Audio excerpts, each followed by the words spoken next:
Kami sampaikan dan kami dari PUI mengajak seluruh wartawan yang ada di Kabupaten Aceh Barat, bahkan yang di luar dari Kabupaten Aceh Barat, kita ajak agar hal semacam ini terus kita lakukan, dan ini adalah sebagai upaya, sebagai bentuk rasa kebersamaan, sebagai rasa bentuk memiliki bahwa hanya ini yang bisa kita berikan kepada rekan-rekan kita yang sudah tidak ada lagi.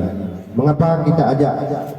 Karena kita juga suatu saat akan mendapatkan ajal yang sama. Jadi harus kita wariskan generasi yang islami, generasi yang beriman, wartawan yang punya moral, wartawan yang beriman dan takwa kepada Allah Subhanahu wa taala. Jadi dengan demikian, di samping kita mengejar dunia, juga akhirat jangan lupa.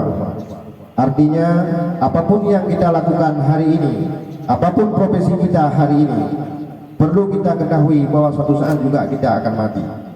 Jadi oleh sebab itu, ke depan mari bersama-sama kita belajar, dan PUI akan melaksanakan pengajian rutin setiap minggu ataupun setiap bulan.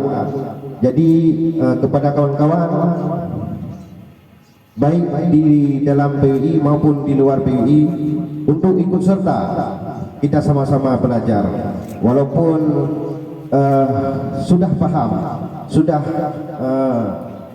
memiliki sedikit pengetahuan tentang agama, namun perlu juga kita asah, perlu lagi kita belajar.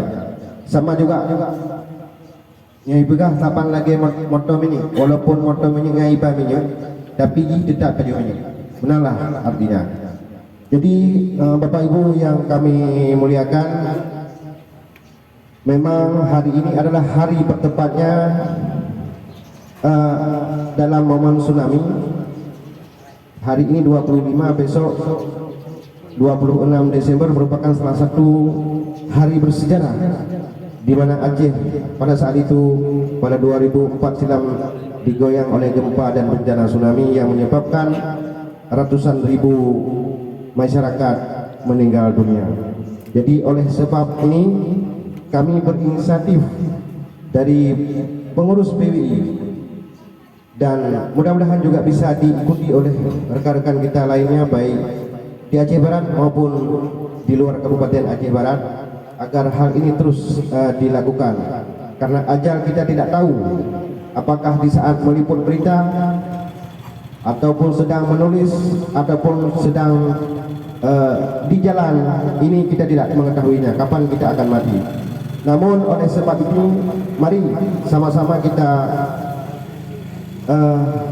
ikut serta belajar dan terus berdoa, mudah-mudahan apa yang kita lakukan ini tetap dalam ridha Allah Subhanahu wa taala.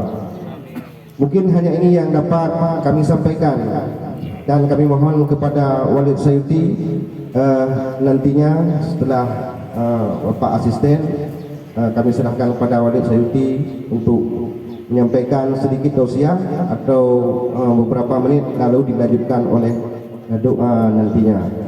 Dan hanya ini yang dapat kami sampaikan. Wabillahi taufiq wa hidayah. Assalamualaikum warahmatullahi wabarakatuh.